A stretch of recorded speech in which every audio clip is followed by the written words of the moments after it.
Hey y'all, this is Allie Spears, your host of the Ag Chicks podcast, where I cultivate connections with the women who are helping feed the world.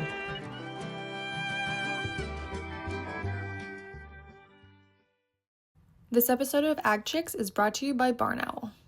Emma Coffman is a dedicated advocate for agriculture, working to bridge the gap between urban and rural communities through education and engagement. As the owner of Double E Ranch Advocacy LLC, she leverages her experience in livestock nutrition, feedlot data management, and cow-calf operations to inform and empower others. A recognized leader in the industry, Emma is the 2024 NCBA Advocate of the Year and the 2025 NCBA Trailblazer. Using her platform to elevate the voices of agricultural producers, she is also the host of the Bridge podcast, connecting consumers with the realities of modern food production. Emma is committed to ensuring agriculture remains a valued and understood cornerstone of society. All right, very, very excited to be back in the podcasting studio and excited to have Emma Coffman as the first guest back. I have been following your story, and I know we've interacted a couple times virtually and non-virtually. So excited that I finally got to meet you in person as well recently, but just very, very excited about all of the cool things that you have going on and getting to talk a little bit about that today. So Emma, welcome to the Ag Chicks podcast. Thank you, Allie, and congratulations on the PhD. That's a big thing. So it's quite a feat. So I'm excited for you as well. Thank you. I appreciate that. Yeah, I know. So Emma and I, again, connected virtually, obviously, but how could you not know what she has going on right now? She's like literally taking social media in the advocacy world by storm right now. And congratulations to you. Emma was recently named the 2024 Advocate of the Year by NCBA. And so what an honor that is. And congratulations also on the upcoming Trailblazer experience, because you will absolutely have the biggest time of your life with that group and that journey. It is so much fun and so exciting to meet so many people from quite literally everywhere in the US and get to kind of understand their story. So huge congratulations to you as well. Thank you. Thank you. So Emma, I want to start kind of at the beginning, if you're good with that, because I know you have a unique way that you kind of emerged into agriculture and this whole kind of path that you're on right now. So why don't we start from where did you grow up? Were you involved in ag? What did that look like for you kind of in your early years? For sure. So I grew up in Temple, Texas, or outside of Temple, Texas, pretty much between Temple and Gatesville. So still took a hoof to get into town. And a lot of the people that we would pass on the way going to and from town or school were mainly sheep and sometimes cattle ranches, but mainly like sheep operations and hay. And I, every day going in and out, no matter where we were going, looked at that. And I always enjoyed the idea of agriculture. Now, when I was young, I had no idea what that meant, but I think ag was in my blood before my parents even realized, the whole Breyer horse collection. I was a fanatic. My parents tried to get me to be a girl, meaning that they had Barbies and they gave me My Little Ponies. And then they come into my room and I've got nail polish, not on my finger, but I'm painting brands on My Little Ponies. We're reenacting scenes from Lonesome Dove with Barbie. We're not dressing her up. We're not being cutesy or demure, as the trend says, but we were definitely a little rough around the edges. So I did 4-H growing up, but my family was mainly sport, I would say, base. My mom was military. My dad was in finance. And so both were in athletics, and my mom was involved in 4-H where she grew up. So that was my introduction into, I would think, more hands-on opportunities within agriculture and education was through 4-H, but I didn't really get started on the ag side until much later. Actually, the end of middle school, it was when I started really getting interested, and then high school was when I actually was able to start showing livestock. My parents were not necessarily against it, but they thought, okay, how are we going to make this work? My school didn't have a FFA barn or anything fun like that. We had a little more of a strategic approach on, okay, she really wants to do this. How do we make this happen? And there was a operation not too far down the road, very sweet, Charlie, and he had a bunch of horse pens. They used to do rodeos out there, and he said, you know what? you can have a sheep out here. I don't care. Like, do whatever you want. And so not only did I help him and all of his friends who were in their mid to late 70s, so they kind of needed help anyways on their sheep operations, but then I also had the opportunity of raising my own, and of course, very different environment, driving to a location to take care of livestock instead of walking in my backyard. But I loved it. I loved it. I loved it. I loved it. And so then I just dove off the cliff with both feet. I just said, let's do this thing. And so the 4-H in Texas has a livestock ambassador program, which planted the seed of advocacy. I didn't realize it at the time, but they were teaching us how to intake knowledge, digest it, and phrase it to the general public in a understandable delivery format. And so what they do is you can go to Texas Tech or A&M. When I went to A&M, you do a week of the animal science degree, everything, nutrition, genetics, reproduction, feeds and feeding. And what was really funny is when I later on went to A&M, all those professors that did that little crash course I had already met. So kind of that network began to start. And once you take that week of education, you have to pass an exam. Then you have to do a certain amount of hours of advocacy, whether it's at Kroger or county fair or one of the majors. So that's Houston, San Antonio, State Fair, Texas. And that really began my career and my love of educating, because I remember as a consumer being not necessarily involved in agriculture, but watching my parents buy food and what they perceived as factual information.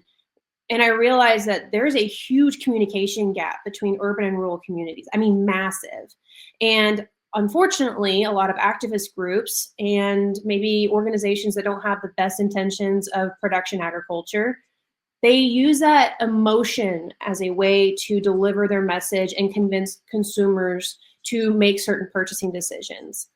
And a lot of the times that consumer is being either told a half truth at best, or just a plain lie, but because they have videos that they took in Hungary 3 years ago, or videos from Mexico harvesting facilities, that they think that's fact here in the United States.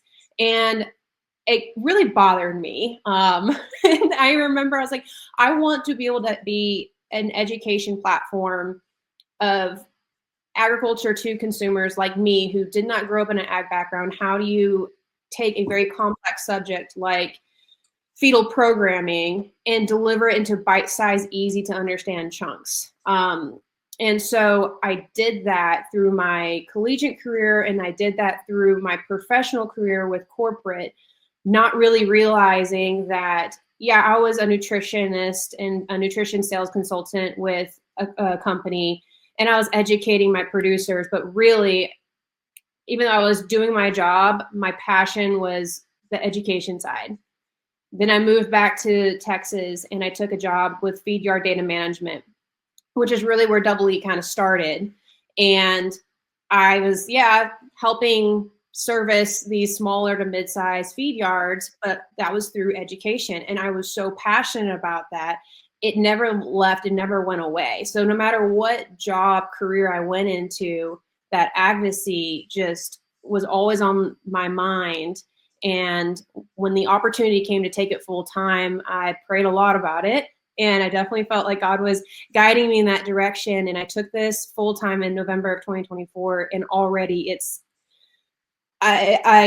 I think that God makes you uncomfortable if you're not where you're supposed to be. And my last corporate position, I was very uncomfortable within the first 6 months. I'm like, this is my dream job. This is what I thought I wanted to do with my life.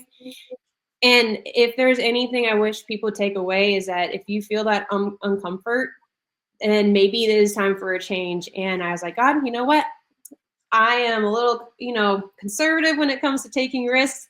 If this is where I'm supposed to go, just make it happen. And the next thing I know, a lot of us with the company were out of a job. The relationship I was in ended, thank God. And it allowed me to get back and really focus on what I really feel like is my call to action, my call to life is to educate people, not only about agriculture, but also of my whole double E is founded in Christ. And I think that we all have strong suits. But for me, I did not realize that my strong suit was maybe in a different delivery than what I initially thought in college. Yeah, that makes sense. And I can relate to a lot of what you just said in terms of just like feeling like you are in your passion or doing what your dream job was or what you thought you wanted to do, but then feeling like a pull and a call to do something different or something more, or take all of the things that you've done really well in each of those roles and kind of shift that. And I think a lot of times, like, even for myself, you know, people are like, oh, well, what's your dream job? Or like, what do you see yourself doing? And it's like, I'm already kind of doing that. And I think sometimes we have this idea of there's a job title that has to describe exactly what you want to do or exactly what your dream role is. And I think a lot of times, especially as, you know, social media and all of these digital mediums have taken off, we have, or not a lot of times, but we have found that there doesn't have to be a role. You can create that role for yourself, and which is such a unique opportunity that we have the ability to do that. But I want to talk a little bit more about a couple things that you said. I wrote some notes down so I didn't forget. But going back to TYLA for just a second, because I think there is such a common thread of these youth agriculture programs being a developmental or fundamental piece of people's story who have kind of gone down the advocacy route. And you mentioned a lot kind of about what that program looked like and the developmental piece it was for you. What would you say, like looking back on that, right? In the moment, you probably weren't like, oh, this is preparing me for my future. Like it was more of like, cool, we get to do a dissection or feed formulation or whatever it was. And I work closely with that group on the poultry side of things. And I have been able to see just how important that is in those students' lives and like future as they grow through college, because I get the unique piece of seeing them on the high school side and then also hopefully as a student in our department. But what would you say is like the piece of all of the youth things that you did? Like what were the main pieces that you think were beneficial to you kind of now, I guess, as you were looking back on things? Yeah, I mean, to your point, it's really neat seeing these students who were originally in high school, then transition into college, and then some of them are now that I personally know out of college and doing amazing, incredible things. And it's such a unique perspective because everybody has God-given talent, and sometimes students figure that out right off the bat what that talent is. Sometimes it takes a few years, and sometimes it takes a few job changes to really figure out where you thrive at, and we're happy at too. For me, I think that the key component to the FFA, to the 4-H, whether you are, blue and gold or if you're green and white, I think that giving back as a collegiate or as a maybe career person in the industry is what really drives all of this. We would not be able to do this if A&M wasn't open to having a bunch of high school students who don't really know anything, who thinks it's really fun to get in a livestock judging van and drive around campus. Same thing with Texas Tech. A lot of schools. Kansas State's very involved. Oklahoma State's very involved. The Extension and AgriLife, very involved. But you also have people in corporate worlds who understand the value of educating and providing opportunities, because let's face it, money does provide opportunities. And a lot of students now that are getting into agriculture don't have the funds or the means or the resources and the connections to really thrive. And sometimes it takes a long time. I wish I had half the connections I do now back in high school. And so I think that as a person who is in the industry full time, whether you are in the pharmaceutical world, whether you are even just a day hand, a cowboy, I mean, you post Snapchats, you do all the things. I think giving back, whether it's monetary or whether that is through your time, and even just talking to the universities, talking to the high schools, to the chapters, that will really make an impact, because unless you are investing into the future, we're not going to see as great of a crop, if you will, of the next generation if we don't take the time and stick our hand out and help the next generation up on the platform. Yeah, no, I agree. I think this is very cliche, but like the youth is the future of our industry, right? And so fostering those minds and those skills are such important aspects of this. And they are better at this than we are. And most times in terms of like social media and telling stories and all that kind of stuff. And so leveraging them, which obviously there's laws and stuff like that, but using them to make sure that they're equipped to go out into the industry when they're at that point, I think is such an important thing moving forward for our industry as well. Absolutely. So, okay, moving on a little bit to kind of current stuff. So, obviously, you talked about your roles that have changed and then going full time with your company and your brand here in November. So, first question, I guess I have, where did you get the name for like Double E? Where did that come from? Tell us the origin story there. And then I want to get deeper into kind of what you're doing with it. It's funny. People ask me what Double E is all the time, and I didn't think it. First of all, I didn't think it was as hard to say as it is. I say Double E, people are like, oh, EE or Double E, and they spell it all together with two E's at the end, and I'm like, I didn't. Looking back, my marketing strategy probably should have been better, but so it's actually kind of may even sound pathetic to a certain extent. In my delusional state going into college, I thought I was going to meet the man I'd marry one day. At college, that was not my story. And out of college, I was like, oh, I'll meet somebody in the industry. That also has not been the case.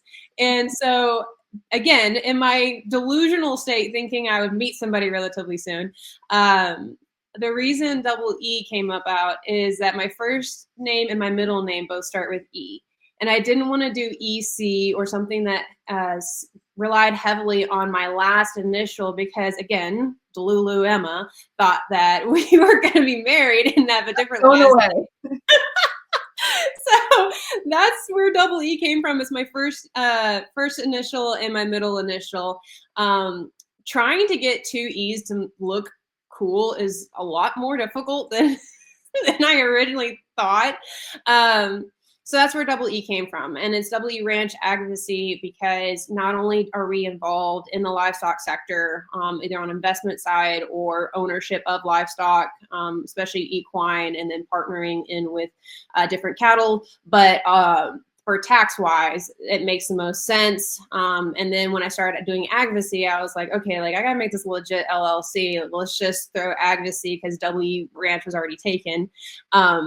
And so that's where that came from. So that way, theoretically, if I were to get, hopefully, when I get married one day, I don't have to worry about my last initial changing. And I probably put too much stock into that because, again, I'm, 27 coming in on 28, and I'm like, well, that horizon keeps seeing like a mirage. The closer I think I get, the further away it gets.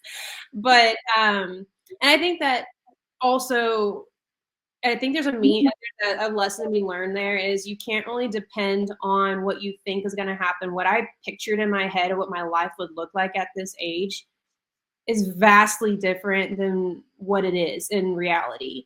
And I can't, and people shouldn't, in my opinion, rely on what they think the future is going to be to make those decisions today.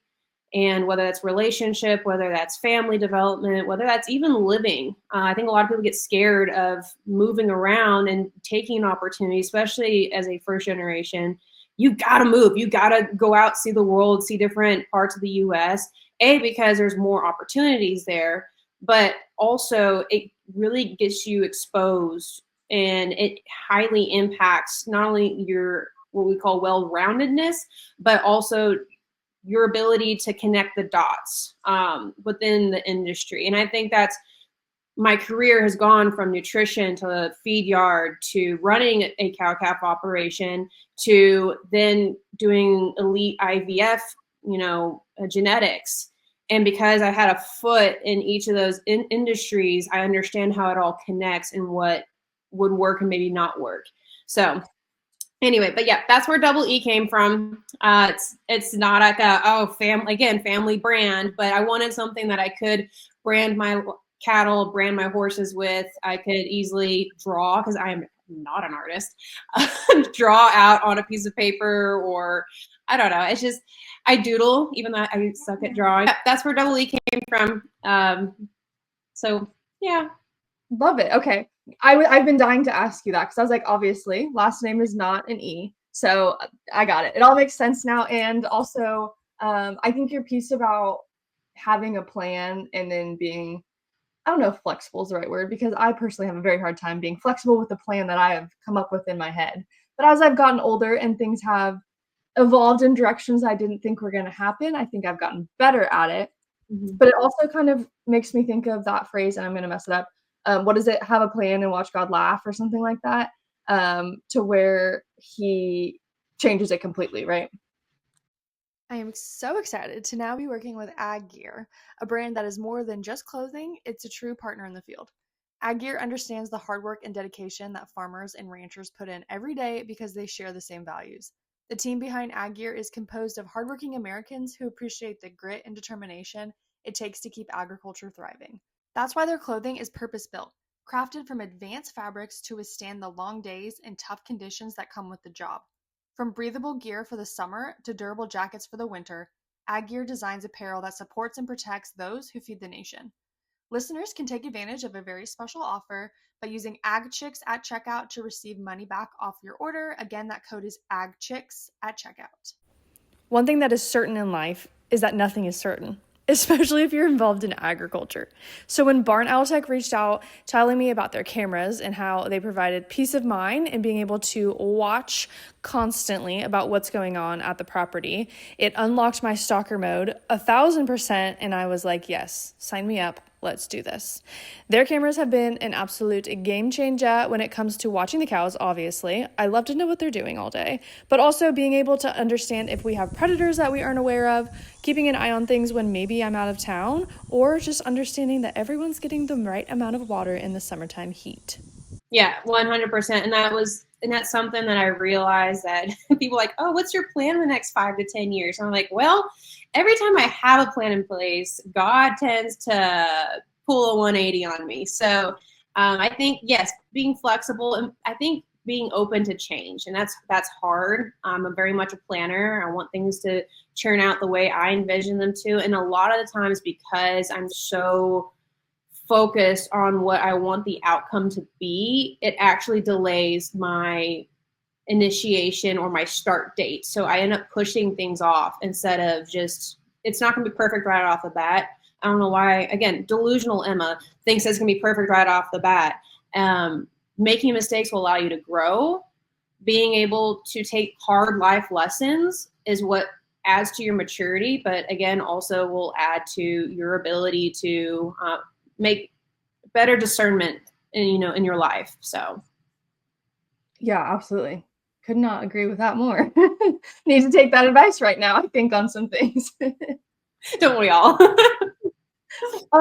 In terms of, okay, so getting back to kind of the leap of faith into starting this advocacy business and doing this full time and going out kind of on your own, tell me a little bit about what that looks like for you. So I know obviously there's a piece of social media, but it's so much more than that when we talk about advocacy. So what does this entail for you, and what are kind of your, I'm not going to say your plans, because we're not making plans, right? But what is kind of your goal and your focus as you move forward with it? Yeah, it's so different than what I thought it was going to be. And I don't have the largest platform out there. I don't have hundreds of thousands of followers or anything. So I think on a business front, it actually doesn't make a lot of sense. I think the number one question I get from people is like, oh, how do you make money? I'm like, tell me, which is, so I've worked really hard my entire life, saved a lot, and I'm very thankful and blessed that I had saved and strategized enough with my finances that it does allow me a few months of figuring things out without a steady income and still being able to, afford food. Unless it's talking about eggs, because man, if you don't have a Costco membership, like Costco has made itself money for my membership just with $6, 18 eggs. Yeah. But so the way that I envision Double E is taking it much more public in the way that I love traveling, I love learning, and I love sharing. But I also love doing. And I'm like, how can I combine all of these things into one thing? And then I thought about it and I made a couple of phone calls. Dr. Grandin, she is phenomenal. She just got recognized as Woman of the Year, which duh. But I called her and I asked her for some of her advice on where she envisions this going. And she gave me a lot of really great input and advice. And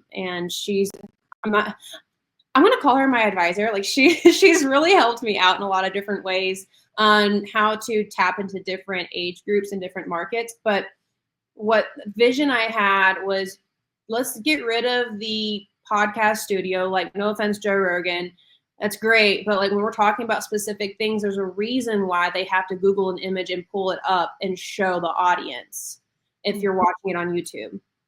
There's a reason that they talk about it and try to verbally articulate what it is that they're looking at on this image to the audience, because unless you have a visual representation, people really don't understand what you're talking about. And I'm thinking, okay, I can talk about something as simple as IVF, and there's still people, even though we do it in humans all the time, there's still people that don't know what that is, what that process looks like. If I say chute system, again, or a tub, there's still a lot of people, consumers out there, that even if we in agriculture deem that as common basic terminology and knowledge, there's still the people we're trying to educate and trying to convince to be a part of or support agriculture.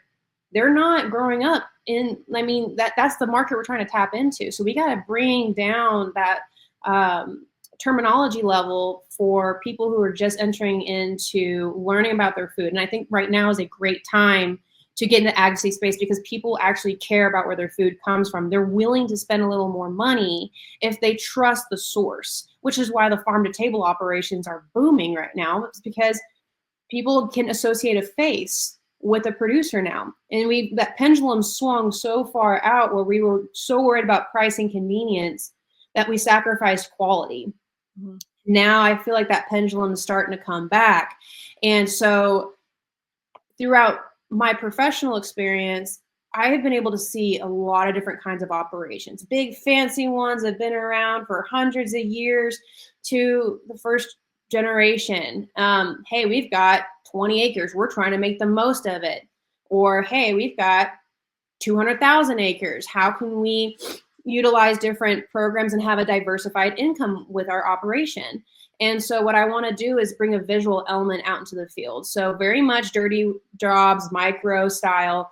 Let's bring the camera out. Let's get in front of the producers. And my idea behind this on our website, it's doubleeranchadvocacy.com, is we not only have these podcast episodes, about at 45 minutes to an hour long, that there's a visual element on YouTube, but we pull all the audio, put it on different, podcast platforms, take the little clips of those interviews, put them on social media to generate traction.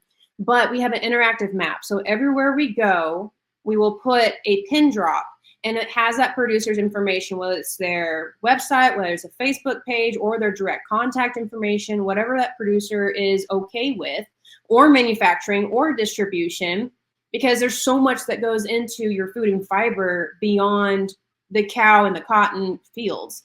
It is like there's a processing. What is a gin? What does a gin look like? Okay, now that we've scoured wool, now what happens to it? There's a huge process that goes on that we're not talking about or showcasing, and it gets just kind of brushed over. I did a webinar the other day with NCBA talking about if hoof and mouth disease came to the United States, how would that impact our transportation system? Yeah, it's massive. So what I also am envisioning with this is that consumers can not only learn, and producers, and say, hey, that's a cool technology, or oh, that's a cool management practice. Oh, I didn't even know that governmental program existed. They might be able to implement something on their own operation. But more importantly, consumers now get a better understanding. And if you think about it, it's like a virtual farm tour. They get to see the producer, they get to see the operation, what the animals look like, what the environment looks like. They get to learn about their management practices, and consumers now educated can make decisions on what they are comfortable with for their purchasing. Excuse me. And so allowing that true window lets consumers make decisions based off of fact, not off of propaganda. Mhm. Bill Gates. Then we also have an education portal. So say we're talking about in vitro fertilization and you're like, I want to know more about that. We have an education page that has different breakdowns from something as general as what are the different cuts of meat? How do I cook these different cuts of meat, to grade differences and quality differences? What's the difference between yield and grade?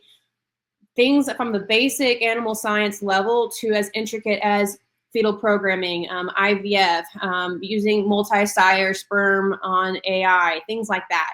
So we can now direct line education that is removing as much bias as humanly possible. These are stats, these are data, these are facts, these are not opinions of some active nutrition influencer in Los Angeles who has, a Yorkie that they dress up and paint their nails every other day. We're trying to remove that human bias and just show you the data, show you the information, and that the decisions producers make are not necessarily made off of emotion. A lot of it has to pencil out because this is their business. Right. So we have that avenue. And then, of course, the entire company is based through faith. So we have a couple different resources when it comes to maybe growing or even starting off your walk with Christ. But that is what we're trying to embody. And it's going to be international at some point. I think my time in Australia really opened up the doors to how important it is to share what different countries are doing and whether or not it's applicable to operations or governmental procedures in the United States. So right now we're doing it national just because, it's cheaper to go across state line than it is across, country lines. But we want to go into Thailand. We want to go into different parts of Indonesia, Russia, Germany, France, Spain, all these different areas, and allow consumers and producers to get a true window on what's going on in the world, because not everybody has the ability to go on farm or go international or even go to conferences. These conferences are expensive. NCBA, I think it's great, but man, it's not cheap. And so we're doing that aspect, and then of course incorporating different parts of agriculture, that the careers don't have to be producer or nutritionist. I mean, you can be in technology, you can be an engineer, you can be in marketing, you can be a author. There's a lot of different writing needs out there. A graphic designer. There's so many different parts of agriculture that isn't just behind a set of reins or a steering wheel of a tractor. And so that's what we're trying to highlight too. So that way students and young professionals, or even people who've been around for a long time, can hopefully take something away. We're hoping that other companies see the value in that and want to do a sponsorship. So a lot of it's going to be sponsored ad type of funding. Eventually, we would love to maybe do some webinars, or maybe a community where there's more of an elevated subscription-based type of operation where we can get a little more nitty-gritty and bring in more industry professionals, maybe on panelists or in-person places. But my biggest goal is to keep this information as free as possible, because I remember how it felt to be budgeting nickels and dimes, and it's not fun. And if you are in college, there was a time I was in college working 4 jobs doing 21 credit hours. Don't recommend that. But I had to make money somehow and pay for things somehow. And then, of course, this pressure from the university and just professors saying, oh, we got to be involved. So I was on judging teams. I was a national officer. I mean, I did a lot. And I remember the burnout and just how I started dropping the ball in some areas because I was so stretched out that thin. It was inevitable. And so I don't want to add a financial stressor on top of all that. Also, when you start charging money, people tend to not be as interested. And so maybe down the road, there's like more of a step up type of knowledge base we can do. But for right now, everything's out online on free. And we, really believe in the education and advocacy of what funds and honestly fuels our country. Yeah, for sure. And I think all of these conversations are so important right now and so timely because, like you mentioned, people really are curious about where their food is coming from right now. So I think we have, as an agricultural industry, the perfect opportunity to start having these conversations that we have not had in the past, or kind of, we often blame consumers, but I think sometimes we are just as to blame as far as the divide and not telling our story. And so we are in the most timely time of history, if you will, in terms of having these really important connection pieces. And I think you actually said dot connector earlier, which made me laugh because as you are about to go into your Trailblazer journey, that is Chandler Mulvaney's favorite phrase as being a dot connector. So you'll be ready for that. But that really is such a vital piece of all of this that we, in terms of advocacy, are trying to do right now. So Yes. I commend you for that, and I'm excited for you as you continue to move forward with all of this. And so, just so that I can differentiate here, and just listeners as well. So you have the platform obviously built under your advocacy brand, but then the podcast is the bridge, correct? And that's the virtual on-farm tour situation. Yeah, I figured the Double E Ranch podcast doesn't really mean anything. But the bridge is the idea of we're trying to bridge urban and rural communities together. And in fact, the graphic associated with the podcast, Apple, Spotify, it's actually a city and rural land, and there's a bridge, and there's little dots along the way of different parts of agriculture. Again, research, development, technology. And I'm going to say something that people may or may not agree with, and take that as you will. But if you are in agriculture, whether you are in the governmental space, whether you are in a producer, or even if you're just, as a sales rep or some type of involvement in the industry, if you are not sharing, if you are not helping teach people, whether it's inquisitive first generations or just the general consumer, if you're not taking the time to talk to those people, you are hurting the industry. You might as well be swallowing some cyanide at that point, because this industry is great and it is fantastic. And I really hope and pray that people, when they get involved in the industry, see that, because it is such a magnificent group of people. It's a small world, but it also can be very self-destructive and within ourselves as well. And I think part of the reason of what I want to do is with the Bridge podcast and Double E is showcasing the different methods of production. You have grass only operators, you've got your conventionals, you've got your organics, non-organics.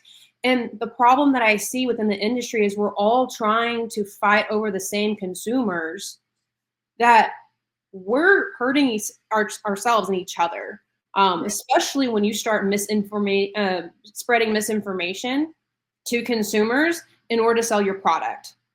And there's a lot of people, and I'm going to say this very passionately, there's a lot of people, again, I don't think that they're bad people. I think their marketing is suicide.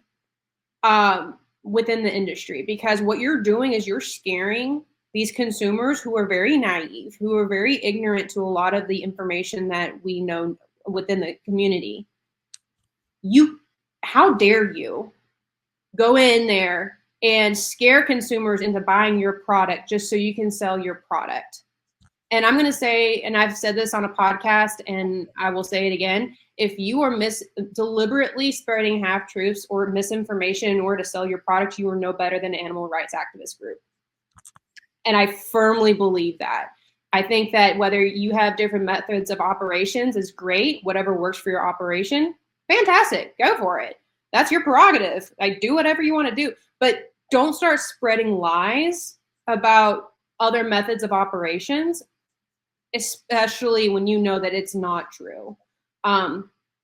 That really irks me, because it's you just taking the knife and you're stabbing somebody else in the back. And the fact of the matter is a lot of the content I get seen posted on the internet from these operators, it's half truth, and it's to get views. It's fear mongering, which is the big buzzword right now.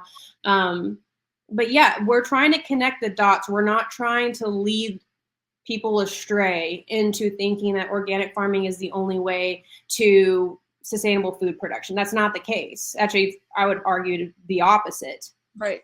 But that's my personal preference. I will buy anything but organic. That's my preference, because I'm like, no, you're trying to force this down my throat. And I know the truth about it. And so allowing producers to share why they are growing their food the way that they are, again, we're trying to open up that conversation and dialogue, but also allow consumers to get corrected maybe a little bit in their misunderstanding, whether it's from marketing of big corporations or marketing of people who just get really good few trending videos online.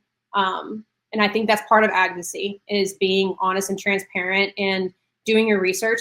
Research sucks. I can vouch. Research sucks. But it's important. I'm aware. Research sucks. It's awful. I did a few episodes about the Farm Bill, and you can chat GPT all day long, but until you actually read, it's like reading a Bible sometimes. I'm like, what's the significance about, King Solomon building this new temple? Oh, it's supposed to represent the tabernacle. There's so many different little interconnecting things that within our bills and legislation, it can get very confusing very fast.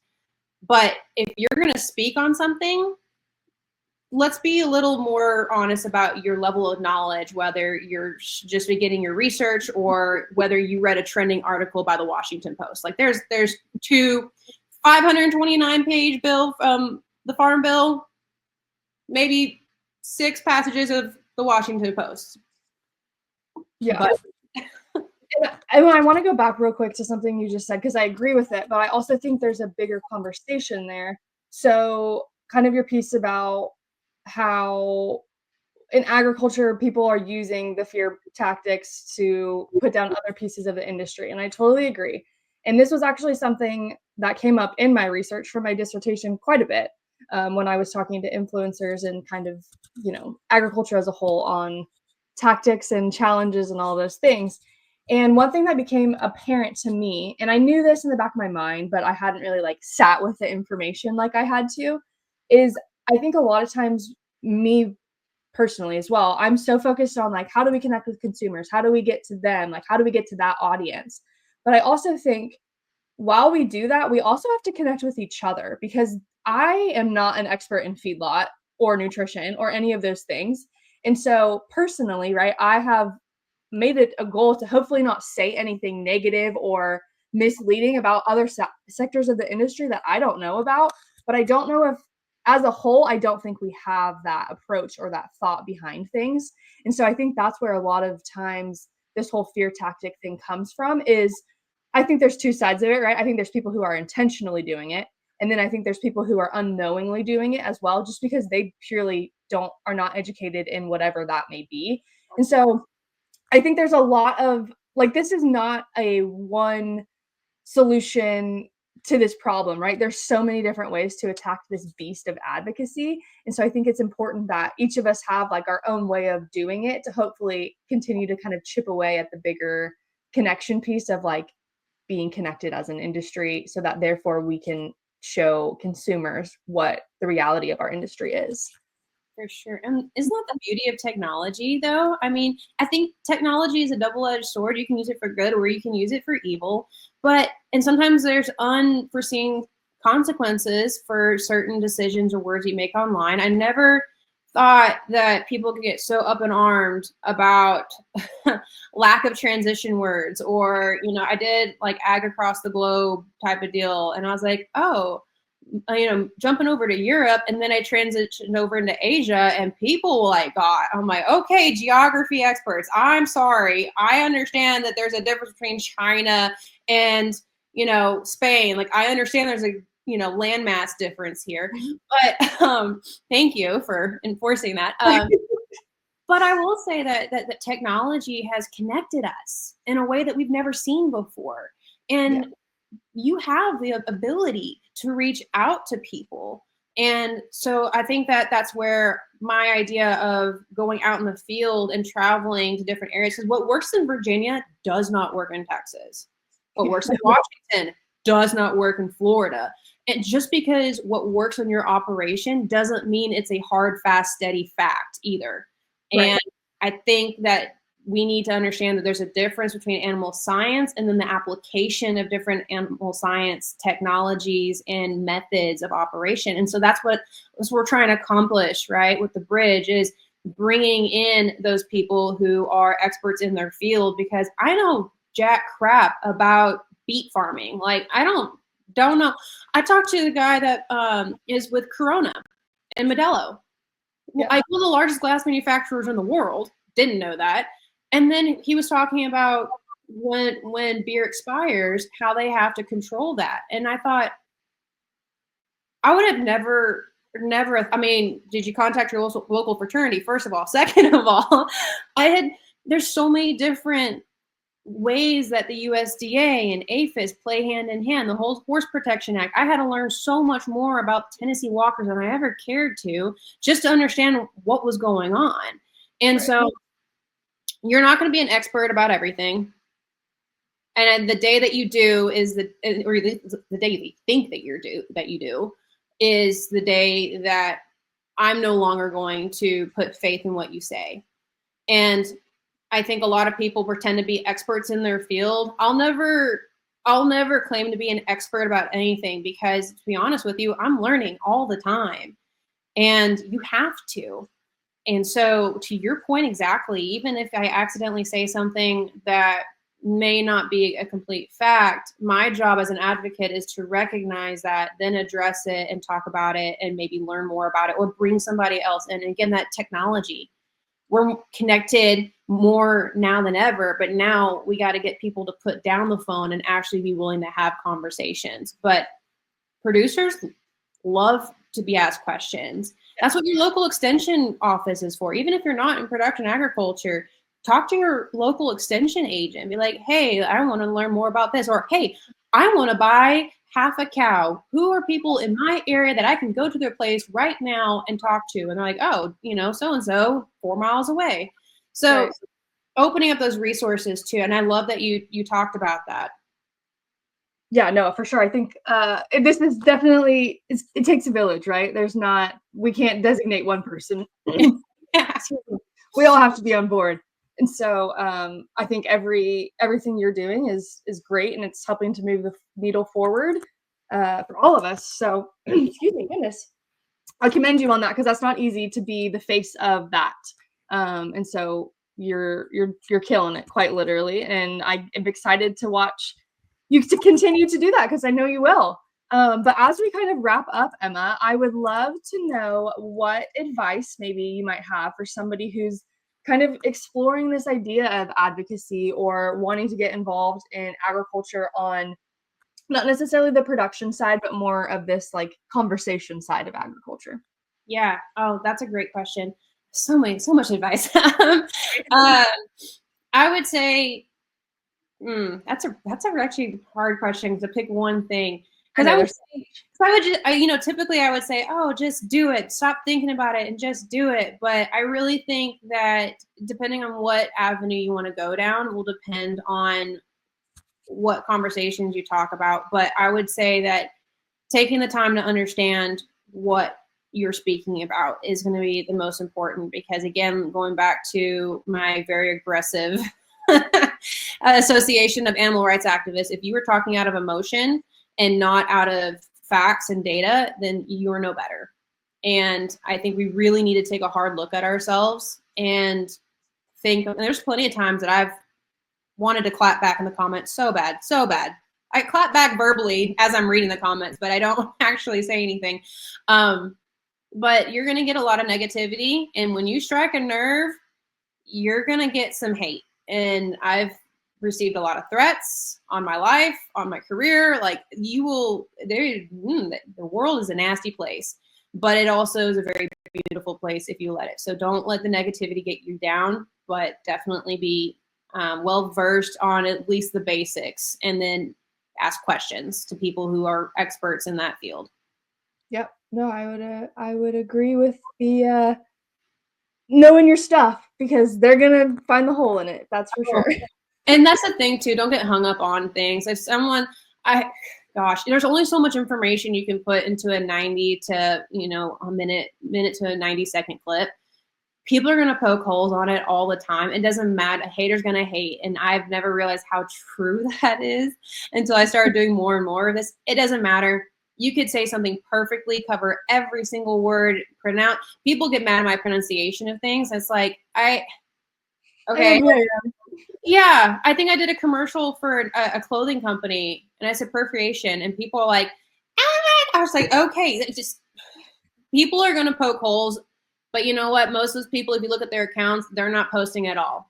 Yeah. So, you're doing more than what I would say the majority of the country is doing. So just keep going. Yeah, for sure. Emma, if someone is wanting to connect with you and kind of explore some of these resources that we've talked about, also, what is the best way for them to do that?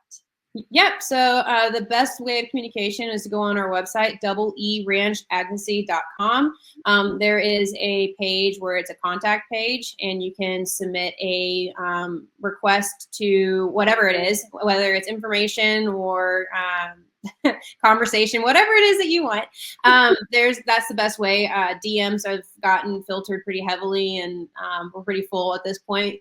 So contact me. That will give me to my email. My email is emma@weranchadvocacy.com. Yes, it's long. Get over it. Fitting on the business card was a little hard. But our website or direct email would be best. Perfect. Okay, I will include that in the show notes as always. And thank you for taking time to chat with me. I'm super excited to share your story and the platform that you're building, and continue to watch you freaking take the world by storm. So thank you for having me. Of course, and congratulations on all of the recent accomplishments, and I can't wait to congratulate you on the next one. Thank you.